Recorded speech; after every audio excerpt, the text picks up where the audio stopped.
उपराष्ट्रपति का 2 दिवसीय देहरादून दौरा। जॉली ग्रांट एयरपोर्ट पर मुख्यमंत्री पुष्कर सिंह धामी करेंगे स्वागत। एफआरआई कार्यक्रम में लेंगे हिस्सा।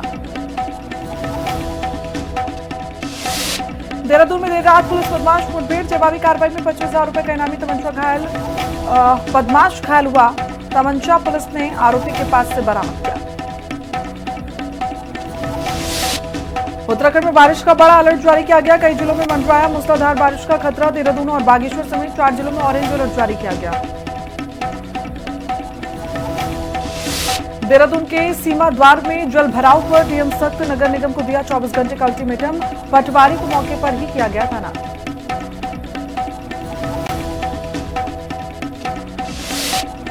चंपावत में बंदरों का जबरदस्त आतंक। मक्का और कीवी की फसलों की फसल बर्बाद की है। किसान और स्थानीय लोगों में दहशत का माहौल।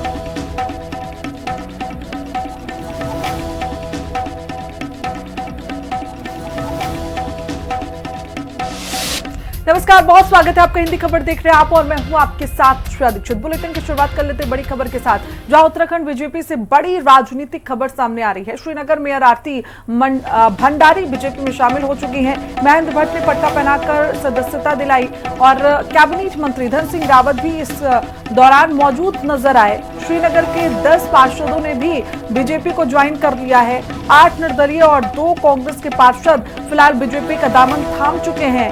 उत्तराखंड बीजेपी से ये बड़ी खबर हम आप तक साझा कर रहे हैं। राजनीतिक खबर ये सामने आ रही है। श्रीनगर नगर निगम की निर्दलीय मेयर आरती भंडारी ने बीजेपी का दामन थाम लिया है। देहरादून में प्रदेश अध्यक्ष महेंद्र भट्ट ने उन्हें पार्टी का पटका पहनाया, उनको सदस्यता दिलाई और इस मौके पर कैबिनेट मंत्री धन सिंह रावत भी मौजूद नजर आए। आरती भंडारी के साथ श्रीनगर के 10 और पार्षदों ने भी बीजेपी फिलहाल आपको बता दें कि ज्वाइन कर ली है, जिनमें से 8 निर्दलीय हैं और 2 कांग्रेस पार्षद शामिल हैं।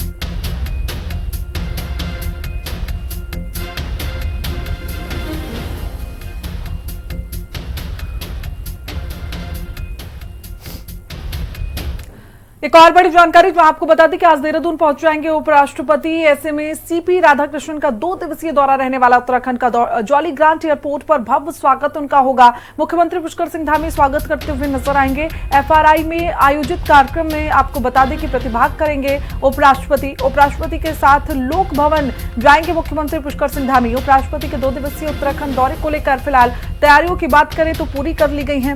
दोपहर 2:15 बजे जॉली ग्रांट एयरपोर्ट पर फिलहाल पहुंच जाएंगे मुख्यमंत्री। उपराष्ट्रपति का भव्य स्वागत करेंगे और इसके बाद दोपहर 3:45 पर मुख्यमंत्री उपराष्ट्रपति के साथ एफआरआई में आयोजित कार्यक्रम में शामिल होंगे और शाम 5:25 पर उपराष्ट्रपति राजभवन के लिए रवाना होने वाले हैं, जहां शाम 7:05 पर का समय आरक्षित रखा गया है। सुरक्षा और प्रोटोकॉल के कड़े इंतजाम फिलहाल उत्तराखंड में किए गए हैं।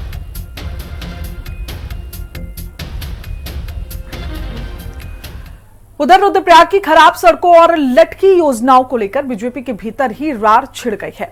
पार्टी नेता कमलेश उनियाल ने सीधे पीएमओ को पत्र लिखकर सड़कों की हालत सुधारने की गुहार लगाई और इस पर पलटवार करते हुए स्थानीय विधायक और कैबिनेट मंत्री भरत चौधरी ने तंज कसा।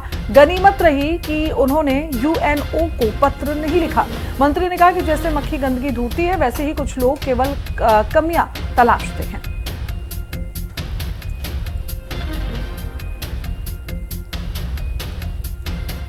गनीमत है, अभी तक सिर्फ पीएमओ तक भेजा है, यूएनओ तक नहीं भेजा है। जिस तरह का उनका कद है, जितने बड़े भारी वो नेता हैं, जिस कॉन्स्टिट्यूंसी में 800 किलोमीटर लंबी सड़कें होंगी, उस कॉन्स्टिट्यूंसी में इस बरसात में 2-4 किलोमीटर सड़क ऐसी ढूंढना कोई मुश्किल काम नहीं है। अगर छिद्रान्वेषण की प्रवृत्ति आपके अंदर हो तो आप ढूंढ ही लेते हो। जैसे एक मक्खी गंदगी ढूंढी लेती है कहीं न कहीं, वैसे जो छिद्रान्वेषी प्रवृत्ति के लोग हैं वो कहीं न कहीं कमी ढूंढ ही लेते हैं। देहरादून के बलबीर रोड स्थित भाजपा प्रदेश कार्यालय के बाहर नो पार्किंग को लेकर बड़ा बखेड़ा हो चुका है। कार्यालय में मुख्यमंत्री और सांसदों की बैठक चल रही थी, तभी बाहर पार्क की खड़ी गाड़ियों को लेकर विवाद हो गया। किसी बीजेपी नेता के ड्राइवर ने स्थानीय निवासी के घर के मुख्य गेट के सामने गाड़ी लॉक करके खड़ी कर दी थी। आपात स्थिति में बाहर निकल रहे मकान मालिक ने गुस्से में आकर ड्राइवर को थप्पड़ जड़ दिया।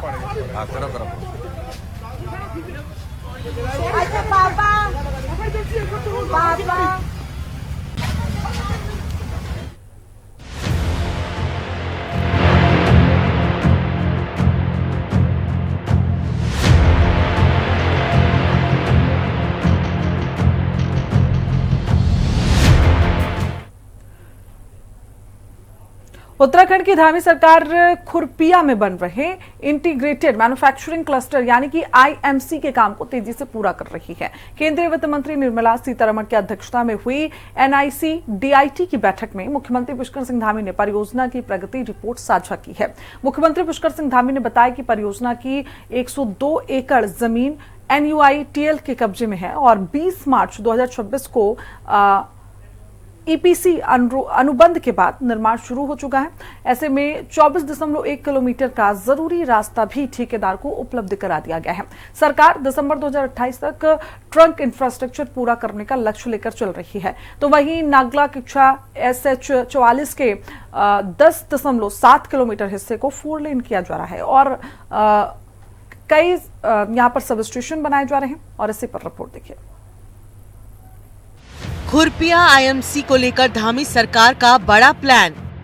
खुरपिया बनेगा उत्तराखंड का शानदार औद्योगिक केंद्र। 2028 तक पूरा किया जाएगा ट्रंक इंफ्रास्ट्रक्चर का काम। 1002 एकड़ जमीन पर तेजी से आगे बढ़ रहा निर्माण। सड़क और बिजली कनेक्टिविटी पर सरकार का फोकस। उत्तराखंड में बड़े उद्योग और निवेश को लेकर धामी सरकार एक्शन मोड में काम कर रही है। उधम सिंह नगर के खुरपिया में बन रहे इंटीग्रेटेड मैन्युफैक्चरिंग क्लस्टर यानी आईएमसी को बड़े औद्योगिक केंद्र के तौर पर विकसित किया जा रहा है। मुख्यमंत्री पुष्कर सिंह धामी ने नई दिल्ली में केंद्रीय वित्त मंत्री निर्मला सीतारमण की अध्यक्षता में हुई एनआईसी डीआईटी की तीसरी शीर्ष मॉनिटरिंग बैठक में वर्चुअल हिस्सा लिया। बैठक में देश के औद्योगिक कॉरिडोर से जुड़ी योजनाओं की प्रगति और उनके लिए जरूरी सुविधाओं की समीक्षा की गई। बैठक में मुख्यमंत्री पुष्कर सिंह धामी ने उत्तराखंड के खुरपिया आईएमसी की पूरी स्थिति की जानकारी दी। उत्तराखंड में बड़े औद्योगिक निवेश के लिए जमीन तैयार करने के लिए खुरपिया आईएमसी को तेजी से विकसित करने की कवायद शुरू हो गई है। मुख्यमंत्री पुष्कर सिंह धामी समेत उनकी सरकार का मुख्य फोकस वहां पर बिजली, पानी, सड़क समेत जो बुनियादी व्यवस्थाएं हैं या फिर जो आवश्यकताएं हैं उनको पूरा करना है, उनको तैयार करना है ताकि वहाँ पर अच्छे से जो उद्योग है वो स्थापित हो सके। धामी सरकार का फोकस खुरपिया आईएमसी में सड़क, बिजली और दूसरी जरूरी सुविधाएं समय पर तैयार करने पर है। मुख्यमंत्री पुष्कर सिंह धामी ने साफ किया है कि इस प्रोजेक्ट में काम की रफ्तार के साथ गुणवत्ता का पूरा ध्यान रखा जाएगा। सीएम धामी ने बताया कि राज्य सरकार इस प्रोजेक्ट को उत्तराखंड के औद्योगिक विकास का बड़ा केंद्र बनाने के लिए पूरी तरह तैयार है। सरकार की कोशिश है कि तय समय के अंदर काम पूरा हो और प्रोजेक्ट की गुणवत्ता भी अच्छी रहे। मुख्यमंत्री कार्यालय की ओर से सोशल मीडिया प्लेटफॉर्म एक्स पर बैठक की जानकारी साझा की गई। मुख्यमंत्री कार्यालय ने लिखा, मुख्यमंत्री श्री पुष्कर सिंह धामी ने आज मुख्यमंत्री आवास से नई दिल्ली में केंद्रीय वित्त मंत्री श्रीमती निर्मला सीतारमण की अध्यक्षता में आयोजित राष्ट्रीय औद्योगिक कॉरिडोर विकास एवं कार्यान्वयन ट्रस्ट एनआईसी डीआईटी की तृतीय शीर्ष मॉनिटरिंग बैठक में वर्चुअल रूप से प्रतिभाग किया। बैठक में देश के औद्योगिक कॉरिडोर से जुड़ी महत्वपूर्ण परियोजनाओं की प्रगति, उनके समयबद्ध क्रियान्वयन तथा आवश्यक आधारभूत सुविधाओं के विकास की समीक्षा की गई। बैठक में मुख्यमंत्री ने उत्तराखंड में विकसित किए जा रहे integrated manufacturing cluster IMC Khurpia की प्रगति एवं राज्य सरकार द्वारा किए जा रहे प्रयासों की जानकारी दी। उन्होंने कहा कि उत्तराखंड सरकार आईएमसी खुरपिया को प्रदेश के औद्योगिक विकास का एक महत्वपूर्ण केंद्र बनाने और इसके समयबद्ध, गुणवत्तापूर्ण एवं सफल विकास के लिए पूर्णतः प्रतिबद्ध है। सरकार के मुताबिक खुरपिया आईएमसी के लिए तय की गई 1002 एकड़ जमीन पूरी तरह एनयूआईटीएल के कब्जे में है। खास बात यह है कि परियोजना की जमीन पर फिलहाल किसी तरह की रुकावट नहीं है। इससे प्रोजेक्ट का काम तेजी से आगे बढ़ाने में मदद मिल रही है। 20 मार्च 2026 को इस परियोजना का ईपीसी अनुबंध भी हो चुका है और इसके बाद निर्माण का काम शुरू कर दिया गया है। परियोजना के तहत 24.1 किलोमीटर का राइट ऑफ वे यानी निर्माण के लिए जरूरी रास्ता भी ईपीसी ठेकेदार को उपलब्ध कराया जा चुका है। ऐसे में सड़क और दूसरी जरूरी सुविधाओं के निर्माण का रास्ता साफ हो गया है। सड़क कनेक्टिविटी मजबूत करने पर सरकार का जोर। नागला किच्छा SH44 को लेकर तैयारी हुई तेज। 10.7 किलोमीटर सड़क को किया जाएगा 4 लेन। बिजली के लिए बनाया जाएगा बड़ा सब स्टेशन। खुरपिया एमसी को बड़े औद्योगिक केंद्र के तौर पर तैयार करने के लिए बेहतर सड़क संपर्क जरूरी है। इसी को देखते हुए धामी सरकार नगला पिच्छा SH44 के करीब 10.7 किलोमीटर हिस्से को 4 लेन करने की दिशा में काम कर रही है। इस सड़क के 4 लेन होने से खुरपिया IMC तक आने जाने में आसानी होगी। उद्योगों के लिए सामान लाने और तैयार माल को बाजार तक पहुंचाने में भी बेहतर सड़क कनेक्टिविटी का फायदा मिलेगा। औद्योगिक इकाइयों के लिए लगातार बिजली मिलना बेहद जरूरी है। इसी को ध्यान में रखते हुए IMC खुरपिया के लिए 400/220 kV का विद्युत उपकेंद्र बनाने पर भी काम चल रहा है। PITCUL की ओर से इस उपकेंद्र के निर्माण को तय समय में पूरा करने की दिशा में काम किया जा रहा है। सरकार का मानना है कि मजबूत बिजली व्यवस्था तैयार होने से औद्योगिक इकाइयों को लगातार बिजली उपलब्ध कराने में मदद मिलेगी। दिसंबर 2028 तक काम पूरा करने का लक्ष्य, निवेश और रोजगार को मिल सकेगा बढ़ावा। मुख्यमंत्री पुष्कर सिंह धामी ने खुरपिया IMC के ट्रंक इंफ्रास्ट्रक्चर का काम दिसंबर 2028 तक पूरा करने का लक्ष्य रखा है। अधिकारियों को प्रोजेक्ट के हर चरण की लगातार निगरानी करने के निर्देश दिए गए हैं। सरकार का जोर इस बात पर है कि अलग अलग विभागों के बीच बेहतर तालमेल बना रहे और किसी भी काम में बेवजह देरी न हो। मुख्यमंत्री धामी ने समय पर काम पूरा करने के साथ निर्माण की गुणवत्ता पर भी खास ध्यान देने को कहा है। गौरतलब है कि खुरपिया IMC को उत्तराखंड में बड़े औद्योगिक निवेश के लिए अहम प्रोजेक्ट माना जा रहा है। सरकार की उम्मीद है कि ये बेहतर सड़क, बिजली और दूसरी जरूरी सुविधाएं तैयार होने के बाद देश विदेश की कंपनियों के लिए निवेश का माहौल और बेहतर होगा। नए उद्योग आने के साथ स्थानीय लोगों के लिए रोजगार के मौके भी बढ़ेंगे। बता दें कि मुख्यमंत्री पुष्कर सिंह धामी बीते दिनों दिल्ली पहुंचे थे, जहां उन्होंने वित्त मंत्री निर्मला सीतारमण की बैठक में हिस्सा लिया था और उन्होंने इस बैठक में वित्त मंत्री के सामने खुरपिया IMC को लेकर जो बड़े औद्योगिक निवेश को लेकर जमीन तैयार की जा रही है उसको लेकर उसमें उसका रिपोर्ट कार्ड रखा था और साथ ही तमाम जो बुनियादी वहाँ की समस्याएं हैं, वहाँ की व्यवस्थाएं हैं, उसको लेकर के भी उसमें चर्चा की थी। कैमरा पर्सन इलियास अहमद के साथ दीपिका भंडारी, हिंदी खबर, देहरादून। तो चलिए आगे बढ़ रहे हैं और बड़ी जानकारी देहरादून से, जहां कैलाश मानसरोवर यात्रा से जुड़ी ये बड़ी खबर सामने आ रही है। यात्रा का 9वां जत्था आज भारत में प्रवेश करने वाला है। जत्थे में कुल 48 श्रद्धालु होने वाले हैं। KMVN के 3 कुक भी इसमें शामिल किए गए हैं। 10वां जत्था फिलहाल तिब्बत में ही मौजूद है। 23 अगस्त को भारत में वापसी करेगा 10वां जत्था। देहरादून से कैलाश मानसरोवर यात्रा को लेकर ये बड़ी जानकारी सामने आई है। यात्रा का 9वां जत्था आज आपको बता दें कि भारत में प्रवेश करेगा और इस जत्थे में कुल 48 श्रद्धालु होने वाले हैं और इसके अलावा KMVN के 3 कुक भी शामिल किए गए हैं। तो वहीं 44 श्रद्धालुओं और 3 कुक वाला 10वां जत्था फिलहाल तिब्बत में ही मौजूद है, जो 23 अगस्त को भारत में वापसी करने वाला है। श्रद्धालुओं की सुरक्षित वापसी को लेकर सभी तैयारियां भी पूरी कर ली गई हैं।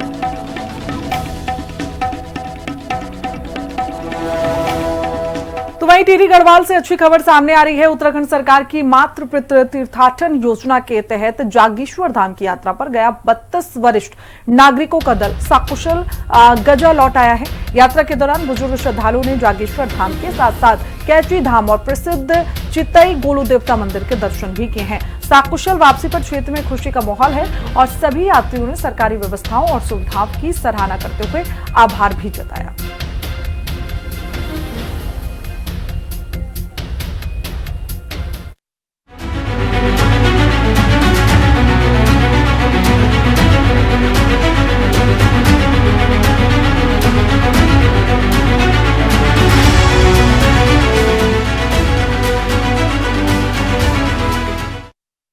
तो देखिए, सोशल मीडिया पर सोमेश्वर से सामने आई तस्वीर ने राज्य में खेल सुविधाओं पर बड़े सवाल खड़े कर दिए हैं। सोमेश्वर के त्रिवेणी घाट श्मशान के पास बने चबूतरे 2 स्कूली बच्चे टेबल टेनिस का अभ्यास करते दिखे, जिसकी वीडियो सोशल मीडिया पर वायरल हो रही है।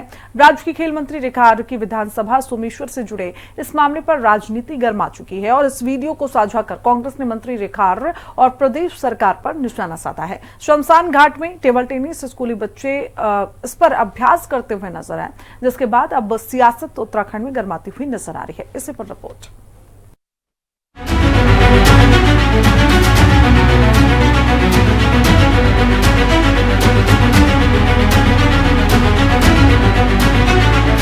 शमशान घाट में टेबल टेनिस का अभ्यास, मंत्री रेखा का कांग्रेस ने उड़ाया उपहास। सोमेश्वर के वायरल वीडियो पर सियासी राग, कांग्रेस के निशाने पर खेल मंत्री धामी सरकार। सोमेश्वर के त्रिवेणी घाट शमशान के पास बने चबूतरे पर जहां अंत्येष्टि से पहले शव रखा जाता है, 2 स्कूली बच्चे छुट्टी के दिन टेबल टेनिस का अभ्यास करते रहे, जिसका वीडियो सोशल मीडिया पर वायरल हो रहा है। बताया जा रहा है कि स्कूल में सुविधा नहीं होने के कारण बच्चों ने शमशान घाट के चबूतरे को ही टेबल टेनिस का बोर्ड बना डाला। ये तस्वीर खेल मंत्री रेखा आर्य के विधानसभा क्षेत्र सोमेश्वर की होने के कारण उत्तराखंड की सियासत गर्मा गई है। उत्तराखंड कांग्रेस ने छात्रों का वीडियो पार्टी के सोशल मीडिया पेज पर साझा कर खेल मंत्री रेखा आर्य और धामी सरकार पर निशाना साधा है। कांग्रेस का कहना है कि बीजेपी के राज में उत्तराखंड में खेल सुविधाओं की किस कदर कमी है, ये सोमेश्वर के वीडियो से साफ हो गया है। वहीं बीजेपी का कहना है कि 2 बच्चों के वायरल वीडियो के आधार पर राज्य की खेल सुविधाओं पर सवाल उठाना कांग्रेस के मानसिक दिवालियापन को दर्शाता है। बीजेपी का कहना है कि बच्चों को कौन रोक सकता है, बच्चे तो किसी भी प्रकार का काम कर सकते हैं। अब जो उनके महान है रेखा आर्य जी के दिल्ली में, वो जैसी बातें करते हैं देश के बारे में, देश की तमाम सुविधाओं के बारे में, बच्चों के बारे में, जेनजी के बारे में, अल्फा के बारे में, अल्फा जनरेशन के बारे में, वही बात राज्य के मुख्यमंत्री और राज्य के मंत्रीगण करते हैं, रेखा आर्य जी करती हैं। ये केवल और केवल बड़ी बड़ी बातें करते हैं, बड़ी बड़ी घोषणाएं करते हैं। जमीनी हकीकत बिल्कुल उससे अलग है। पूरे देश के अंदर इस समय नौजवान जैसे परेशान हैं, जिस प्रकार से देश के अलग अलग कोनों से आप तस्वीरें देख रहे हैं, छोटे छोटे बच्चे, स्कूली बच्चे सड़कों पर अपनी मांगे लेकर के, शिक्षकों की मांगे लेकर के, अपनी इमारतों की मांगे लेकर के, अपने तमाम पढ़ाई के सवाल लेकर के जिस प्रकार से बच्चे अब सड़कों पर निकल रहे हैं, मैं समझता हूँ उत्तराखंड में भी वो वेव शुरू होने वाली है। मैं समझता हूँ कि कांग्रेस को तो सद्बुद्धि दे भगवान, क्योंकि जहाँ तक खेलों की बात है तो खेल के लगातार विकास का काम हमारी राज्य की सरकार भी कर रही है और केंद्र की सरकार भी कर रही है। हर स्तर पर हम लोग उसको खेलों को आगे बढ़ा रहे हैं, खेल प्रोत्साहन दे रहे हैं, नगद पुरस्कार राशि दे रहे हैं, खेलों के मैदान का विकास कर, स्टेडियम का विकास कर रहे हैं। लेकिन अगर किसी स्थान पर कुछ बच्चों ने किसी तरह का कोई जो है मैं समझता हूँ कोई क्रीड़ा या कुछ इस तरह की कोई चीज़ हुई है तो उसको तो आधार बनाना उसकी दिवालियेपन को दिखाता है कांग्रेस के। और बच्चों को कौन रोक सकता है, बच्चे तो कहीं पर भी काम कर सकते हैं। खेल मंत्री रेखा आर्य ने हाल ही में भारत को 2036 ओलंपिक खेलों की मेजबानी मिलने की कामना और देश को खेल महाशक्ति बनाने के संकल्प के साथ कांवड़ यात्रा की थी। राज्य की खेल मंत्री के इस विराट लक्ष्य पर उनके विधानसभा क्षेत्र से वायरल हो रही वीडियो सवाल खड़े कर रही है। कांग्रेस ने इसे राज्य में खेल सुविधाओं की बदहाली का उदाहरण बताकर मंत्री रेखा आर्य और धामी सरकार पर हमला बोल दिया है, जिसका जवाब देना बीजेपी नेताओं को भारी पड़ रहा है। देहरादून से संवाददाता शुभांगी भट्ट और दीपिका भंडारी के साथ ब्यूरो रिपोर्ट, हिंदी खबर। हल्द्वानी स्थित उत्तराखंड मुक्त विश्वविद्यालय में पीएचडी शोधार्थियों के लिए 2 दिवसीय शोध कार्यशाला का आयोजन किया गया है, जहां सीडीएस जनरल बिपिन रावत सभागार में आयोजित इस कार्यशाला में शोध, संस्कृति, सामाजिक विज्ञान और रिसर्च में एआई के सही उपयोग पर मंथन हुआ है। विश्वविद्यालय के कुलपति प्रोफेसर नवीन चंद्र लोनी और विशेषज्ञों ने शोधार्थियों से एआई का इस्तेमाल सिर्फ कॉपी पेस्ट के लिए न कर शोध की गुणवत्ता बढ़ाने और समाज के हित में करने की अपील।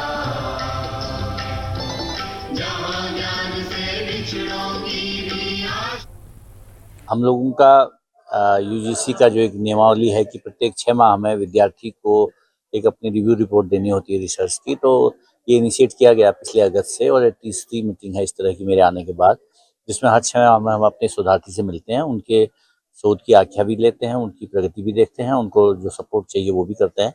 तो आज का जो लक्ष्य था इस वर्कशॉप का यही था कि हम आज और कल में प्रातःकालीन सत्र में अपने विद्यार्थियों से, विशेषज्ञों से बातचीत कराएंगे और दोपहर बाद वो अपने अपने विभागों में अपने जो भी काम है उनसे पूर्ण कराएंगे।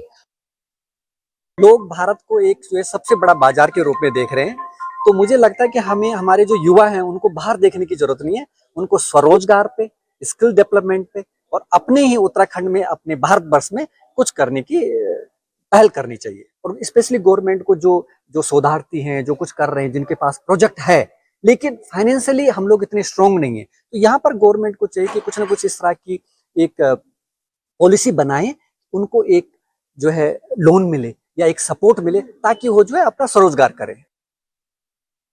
देखिए, उत्तराखंड मुक्त विश्वविद्यालय के शोधार्थियों का आज ये 2 दिन का वर्कशॉप आयोजित किया गया था। इसमें विद्यार्थियों को मुख्य रूप से विश्वविद्यालय के कुलपति प्रोफेसर नवीन चंद लोहनी जी, हमारे उत्तराखंड के विदेश भर में उद्यम करने वाले श्री द्वारिका प्रसाद रतूड़ी जी और हम तीनों ने संबोधित किया। देखिए, भारत 2047 के विकसित भारत बनने के संकल्प के साथ आगे बढ़ रहा है। ऐसे में हमें सभी क्षेत्रों में कार्य करने की आवश्यकता है। ऋषिकेश के उपजिला चिकित्सालय से बड़ी खबर सामने आ रही है, जहां तनख्वाह न मिलने से नाराज आउटसोर्स हाउसकीपिंग कर्मचारियों ने अस्पताल के मुख्य गेट पर प्रदर्शन शुरू कर दिया है। एक दिन का कार्य बहिष्कार कर दिया। कर्मचारियों का कहना है कि वेतन न मिलने से उनके सामने आजीविका का संकट खड़ा हो गया है। वहीं ठेकेदार का दावा है कि अस्पताल प्रबंधन ने 17 महीने से बिल पास नहीं किए गए, जिससे ये समस्या पैदा हुई है। सर, हमारी सीएमएस द्वारा और डिपार्टमेंट द्वारा ये है कि ठेकेदार जी हमारा पेमेंट 3 महीनों से नहीं कर रहे हैं, मतलब तीसरा महीना चल रहा है। सर, ठेकेदार से कहो कि सैलरी नहीं आ रही तो कह रहे डिपार्टमेंट। अब ये एक दूसरे पे ये लोग टालते कि वहाँ से मेरा बिल पास नहीं हुआ है, इसलिए मैं सैलरी नहीं दे पाऊंगा। अब ये बताइए हम कहाँ जाएं? जी, ज्ञापन तो हमने सीएमएस को भी रिसीविंग दी है, एक मैट्रन जी को भी दी है, डिपार्टमेंट को दे रखा है, तभी हड़ताल पे आए हैं हम आज से। ठेकेदार जी का हमारा अजय कुमार सैनी और उनके द्वारा हमारा बहुत उत्पीड़न कराया जा रहा है। और वो जब भी उन्हें पेमेंट के लिए कहा जाता है तो वो बोलते हैं मेरा डिपार्टमेंट से पेमेंट नहीं हो पा रहा है और कहते हैं कि मेरे पे जहर खाने के पैसे नहीं है। और कर्मचारी बेचारे रात को 12 बजे डे नाइट ड्यूटी करते हैं, सब 8 बजे से 12 बजे तक और 12 बजे से 8 बजे तक। बरसात में भी आ रहे हैं वो, मगर वो उसके द्वारा पेमेंट नहीं दिया जा रहा। आज तो हमने डॉक्टर राणा को बताया कि हम हड़ताल कर रहे हैं, आगे से हम दड़ी बिछा के भूख हड़ताल पे रहेंगे।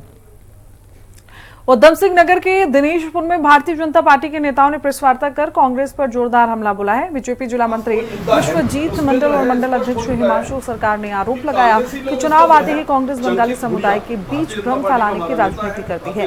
नेताओं ने साफ किया कि बीजेपी सरकार हर वैध नागरिक के साथ खड़ी है। मतदाता सूची और SIR प्रक्रिया से जुड़ी आपत्तियों का निस्तारण प्रशासनिक स्तर पर भी किया जा रहा है। इसमें जो है स्पष्ट हो चुका है कि कांग्रेसी लोग इसको जो है चंकित हुडिया भारतीय जनता पार्टी का हमारा कि कुछ कांग्रेसी यहाँ पे भ्रम फैला रहे हैं कि हमारे बंगालियों का जो वोट काटा जाएगा। मैं स्पष्ट रूप से बोल रहा हूँ कि ये भ्रम फैला रहे हैं कि किसी भी हमारे बंगाली का वोट काटा नहीं जाएगा। तो जो हमारे यहाँ पे रह रहे हैं वो अपना प्रूफ दे दें, और शायद में नोटिस आया होगा, वो अलग बात है। नोटिस आया होगा तो नोटिस का जवाब दे दे और किसी का वोट काटा नहीं जाएगा। ये झूठी भ्रम फैला रहे हैं। तो देखिए, फिलहाल बीजेपी का कांग्रेस पर करारा हमला, जहां बीजेपी का दावा है कि भ्रम फैलाने की कोशिश यहां पर कांग्रेस कर रही है कि बंगालियों का वोट यहां पर कटेगा। हालांकि यहां पर देखिए बीजेपी ने सफाई दी और बीजेपी ने अपना गुस्सा भी जताया। बीजेपी ने कहा कि सिर्फ और सिर्फ कांग्रेस की ओर से भ्रम फैलाने की कोशिश की जा रही है, ऐसा बिल्कुल नहीं होने वाला है। एक भी बंगाली भाई का वोट फिलहाल दिनेशपुर में नहीं काटा जाएगा। तो कांग्रेस के तमाम आरोपों पर पलटवार करते हुए यहां पर बीजेपी नजर आ रही है। तो बीजेपी का कांग्रेस पर हमला देखने को मिला है, जहां लगातार कांग्रेस इस बात का दावा कर रही है कि SIR की प्रक्रिया के दौरान तमाम वोट यहां पर कटेंगे। खासकर दिनेशपुर की अगर बात करें तो बंगाली वोट कटने की बात यहां पर लगातार कही जा रही थी, जिस पर आज बीजेपी की ओर से स्पष्टीकरण दिया गया और सीधे तौर पर कांग्रेस पर भी करारा हमला करते हुए बीजेपी के कार्यकर्ता नजर आए। उन्होंने कहा कि दिनेशपुर में किसी का भी वोट नहीं काटा जाएगा और कांग्रेस सिर्फ और सिर्फ लोगों के अंदर भ्रम फैलाने की कोशिश कर रही है। लोगों को परेशान होने की जरूरत नहीं।